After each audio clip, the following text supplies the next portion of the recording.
So there have been a number of schemes proposed for geoengineering, and I'm not going to go through all of them. I'm going to pick a few examples, but they're generally bent into two groups. One is solar radiation management, which is basically cutting back on the amount of incoming solar radiation, whether I'm using sunshades in space or doing things in the atmosphere or changing the Earth's surface. And the other option is pulling CO2 out of the atmosphere, CO2 removal, using a lot of different techniques. I'm going to talk about a few.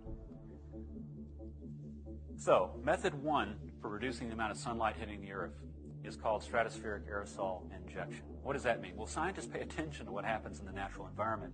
And something they've known for a long time is when you have very large volcanoes, we see a drop in temperature around the world. Why does that happen?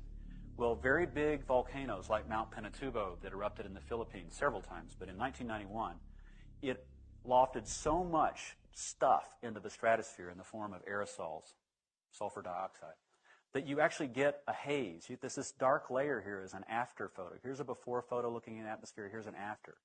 And you can see this drop. You see this big uptick in optical depth. That's where we actually introduce some dimming of the sun. And it lasted for a while, right? This stuff stays up there for a while, a few years. And there's a measurable drop in temperature. And we see this repeatedly when large volcanoes erupt. We see it with Pinatubo. We see it with El Chichon. You can look back through the record and see evidence of changes. So we're taking a lesson from Mother Nature. So the idea is, well, if Mother Nature can do that, why don't we? So there have been a variety of schemes proposed, ranging from zany to pretty low tech. And they all have to do with getting aerosols into the stratosphere and keeping them there for years and years and years. So for example, if we used existing technology, if we used aircraft, this will be the equivalent of taking a small airline and just saying, you do nothing but spray aerosols in the stratosphere for the next N decades.